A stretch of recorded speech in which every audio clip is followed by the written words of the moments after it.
Video बनाते हैं और ये नहीं कहते सब्सक्राइब करो, लाइक करो, तो मेरा काम है कुछ सिखाने का है, अच्छी चीजें देने का है। वैसे भी अच्छी चीजों को लोग अप्रिशिएट करते नहीं है, बुरी चीजें होती हैं तो उसको बहुत ज्यादा अपन आगे बढ़ा देते हैं, लेकिन जो अच्छी चीजें होती है ना उसको अप्रिशिएट नहीं करते लोग। लेकिन उससे हमें कोई मतलब नहीं है, हमारा काम है, जैसे एक शायरी चलती है ना कि दिए का काम है जलना, हवा का काम है चलना, दिए का काम है जलना, हवा का काम है चलना, वो अपना काम करती है, मैं अपना काम करता हूं। आप सभी को नमस्कार, आशा है आप सभी अच्छे होंगे। पिछली हमने 2 क्लासों में इतिहास की ली थी, उससे पहले ज्योग्राफी की जो क्लास ली थी, उसके बाद आज इतिहास की लेते हैं। इतिहास जब हम पढ़ते हैं, प्राचीन इतिहास, एंसेंट हिस्ट्री जब हम पढ़ते हैं, तो उसमें सबसे पहला जो पढ़ते हैं प्राचीन इतिहास में सिंधु घाटी सभ्यता, इंडस वैली सिविलाइजेशन। तो इसमें हम पढ़ने वाले हैं कि हमने पढ़ा होगा कि सिंधु घाटी जो सभ्यता है उस है तो एक, उसके लेकिन नाम अनेक है। सिंधु घाटी सभ्यता के कौन कौन से नाम हैं और उन नामों के पीछे उन सबका कारण क्या रहा है कि भाई इनका नाम कैसे पड़ा, उसके पीछे प्रत्येक के पीछे कोई कारण होता है ना, तो वो कारण क्या क्या है। क्योंकि कभी कभी हम पढ़ते हैं कि सर हड़प्पा सभ्यता पढ़ा, इसका नाम तो सिंधु घाटी सभ्यता नहीं है, इसका नाम तो सिंधु सभ्यता नहीं है। तो अलग अलग जो नाम है उन सबका अलग अलग कारण है, क्यों सिंधु घाटी सभ्यता है, क्यों सिंधु सभ्यता है, क्यों उसको हड़प्पा सभ्यता क्या कहा जाता है।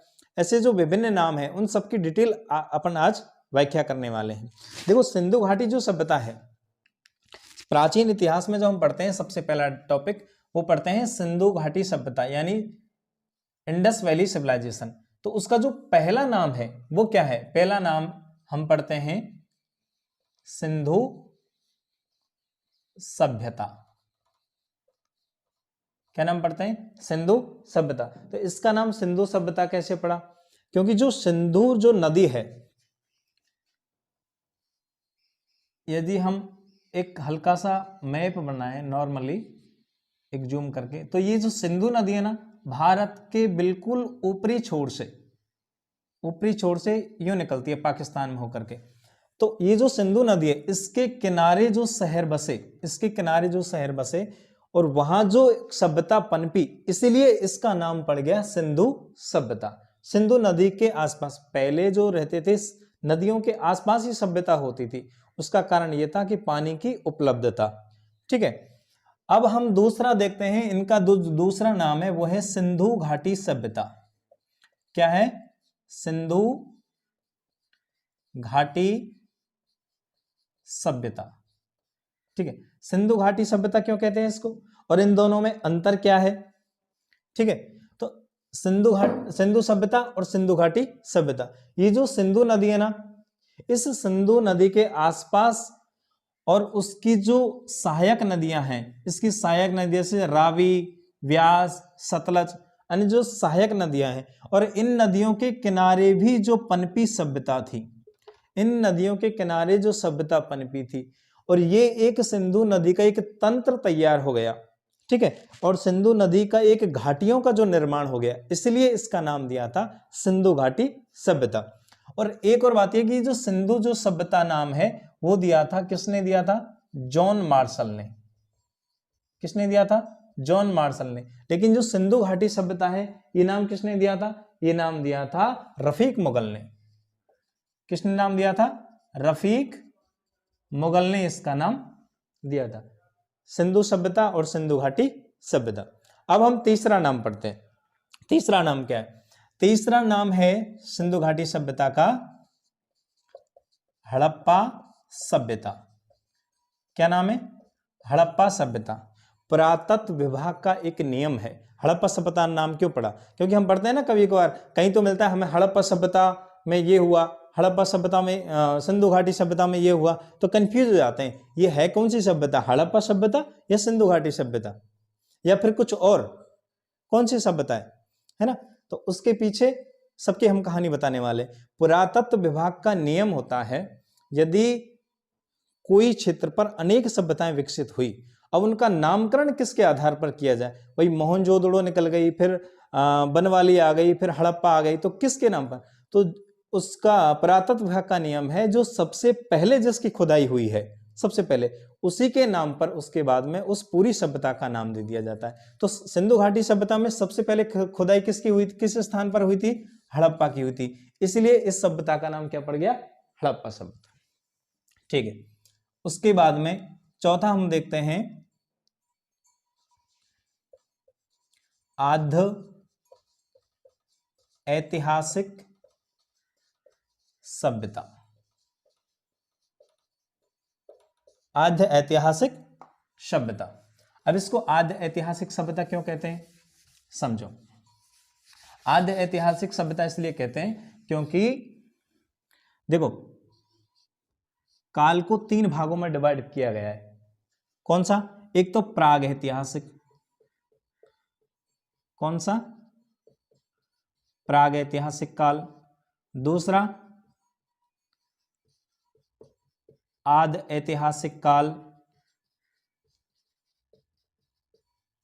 और तीसरा है ऐतिहासिक काल। ऐसा समय जहां पर कोई भी लिपि उपलब्ध नहीं थी, कोई भी लेखन कार्य नहीं हुआ था, तो वो कौन सा है, प्रागैतिहासिक काल। कोई लेखन कार्य हुआ ही नहीं तो पढ़ने का काम तो वैसे ही नहीं होगा। ठीक है, उसके बाद में आद्य ऐतिहासिक काल में लिपि तो हमें प्राप्त हुई, लेकिन जिसे पढ़ नहीं सके ऐसा समय, वो कौन सा काल कहलाया, आद्य ऐतिहासिक काल। और ऐतिहासिक काल में जिसमें लिपि प्राप्त हुई और उसे हम पढ़ भी सके, वो कौन सा काल कहलाया, ऐतिहासिक काल। अब देखो, ये जो आद्य ऐतिहासिक काल है, जिसकी लिपि तो थी लेकिन हम पढ़ नहीं सके, तो ये जो सिंधु घाटी सभ्यता का जो समय था, वो कौन सा समय था, इसकी लिपि तो हमें प्राप्त थी लेकिन इसको पढ़ नहीं पाए, इसलिए इसको क्या कहा जाता है, आद्य ऐतिहासिक सभ्यता। हर नाम के पीछे की कहानी होती है, कुछ ना कुछ कहानी होती है, बस उसको समझना होता है उसके डिटेल में, बहुत शॉर्ट रूप में, और बहुत गहरी बात मैं आपको यहां समझा देता हूं। और आप ये सोचते होंगे कि वीडियो बनाते हैं टॉपिक पर और ये भी नहीं कहते और लोगों की तरह सर सब्सक्राइब करो, लाइक करो, शेयर करो, है ना। देखो, मेरा जो काम है ना, वो सिर्फ पढ़ाने का है, अच्छी चीजें देने का है। वैसे भी अच्छी चीजों को लोग अप्रिशिएट करते नहीं है, बुरी चीजें होती हैं तो उसको बहुत ज्यादा अपन आगे बढ़ा देते हैं, लेकिन जो अच्छी चीजें होती है ना, उसको अप्रिशिएट नहीं करते लोग। लेकिन उससे हमें कोई मतलब नहीं है, हमारा काम है, जैसे एक शायरी चलती है ना, कि दिए का काम है जलना, हवा का काम है चलना, दिए का काम है जलना, हवा का काम है चलना, वो अपना काम करती है, मैं अपना काम करता हूं। तो अपने को केवल जलते रहना है, ठीक है, उस बात से कोई मतलब नहीं है कौन क्या कर रहा है, क्या नहीं कर रहा है। हमें अपने अच्छे कार्य पर ध्यान देना चाहिए, चाहे कोई अप्रिशिएट कर रहा है नहीं कर रहा है। मैं केवल इस उद्देश्य से पढ़ा रहा हूं, जितने भी लोगों के पास पहुंच रही है, चाहे 10 लोग देख रहे हैं, चाहे 5 लोग देख रहे हैं, चाहे 1000 देख रहे हैं, लेकिन जिनके भी पास ये चीज पहुंचेगी, बिल्कुल बहुत तत्व की चीज देके जाएगी। मैं केवल अपना कार्य कर रहा हूं। इसको पढ़ते हैं, छोड़ो। सिंधु सभ्यता, सिंधु घाटी सभ्यता, हड़प्पा सभ्यता और आद्य ऐतिहासिक सभ्यता इसका नाम है। 5वां नाम यदि हम देखते हैं, इसको बोला जाता है कांस्य युगीन सभ्यता। क्या नाम दिया जाता है, कांस्य युगीन सभ्यता। मानव ने सबसे पहले इस समय तांबा और टिन, इन दोनों धातुओं को मिलाकर के कांसे नाम की धातु का निर्माण किया। इस समय, किस समय, सिंधु घाटी सभ्यता के समय। ये देखिए हमने कांस्य युगीन सभ्यता, कांस्य युगीन सभ्यता का मतलब उस समय पर कौन सी धातु का प्रचलन था, कांसे नाम की धातु का प्रचलन था, इसलिए इस युग को कौन सी युगीन सभ्यता कहा जाता है, कांस्य युगीन सभ्यता। सबसे अंतिम जो इसका नाम मिलता है हमें, वो कहा जाता है नगरीय सभ्यता। क्या कहा जाता है, नगरीय सभ्यता। नगरीय सभ्यता क्यों कहा जाता है, क्योंकि सिंधु घाटी सभ्यता के समय नगर की जो व्यवस्था थी बिल्कुल सुनियोजित थी।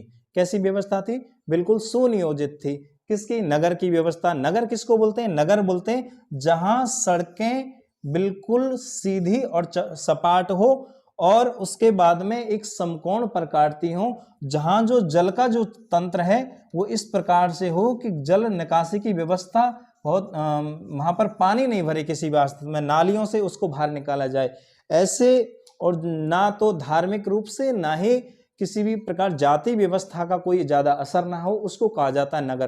तो ये सारी व्यवस्था हमने कहाँ देखी थी? सिंधु घाटी सभ्यता के अंतर्गत देखी थी। इसीलिए हम ये कह सकते हैं कि सिंधु घाटी सभ्यता से आज की जो वर्तमान की जो नगर व्यवस्था है, हमने उनसे सीख ली है कुछ ना कुछ। एक बार रिपीट कर लेते हैं हल्का सा। सिंधु सभ्यता किसने कहा था? जॉन मार्शल ने कहा था। क्यों कहा था? क्योंकि जो सिंधु नदी है, सिंधु नदी के आसपास में रहने वाली जो सभ्यता थी वो कैसी थी? सिंधु सभ्यता, इसलिए नाम पड़ गया सिंधु घाटी सभ्यता। रफीक मुगल ने कहा था। क्यों कहा था? क्योंकि सिंधु घाटी जो सभ्यता है उसका जो नदी का जो तंत्र है, वहां का जो घाटी का जो एरिया है, वहां पर जो विकसित जो सभ्यताएं थी, इसलिए इसको सिंधु घाटी सभ्यता कहा। तीसरा है हड़प्पा सभ्यता। हड़प्पा सभ्यता इसको क्यों कहा? क्योंकि हड़प्पा सभ्यता पुरातत्व विभाग के नियम के अनुसार जहां सबसे पहले खुदाई हुई थी उसको हम बोलते हैं हड़प्पा सभ्यता। उसके बाद में हमने पढ़ा था आद्य ऐतिहासिक काल, जिस समय की जिस पीरियड की लिपि थी लेकिन उसको पढ़ा नहीं जा सका, उस समय को कहा हमने आद्य ऐतिहासिक काल। उसके बाद में कहते हैं कांस्ययुगीन सभ्यता। तो कांस्ययुगीन सभ्यता तांबे और टिन से मिलाकर के मानव ने सबसे पहले इस समय पर कांसे का निर्माण किया, इसलिए कहा जाता है इसको कांस्ययुगीन सभ्यता। और सबसे अंत में नगरीय सभ्यता, क्योंकि जो सिंधु घाटी सभ्यता है इसको नगरीय सभ्यता कहा जाता है, यहाँ नगर का विकास था। ये आज हमने कंप्लीट पढ़ा। आगे हम जो पढ़ेंगे वो ये पढ़ेंगे कि जो सिंधु घाटी जो सभ्यता है इसका जो टाइम पीरियड है वास्तव में सही क्या है, ऑथेंटिक क्या है। ठीक है, थैंक यू वेरी मच।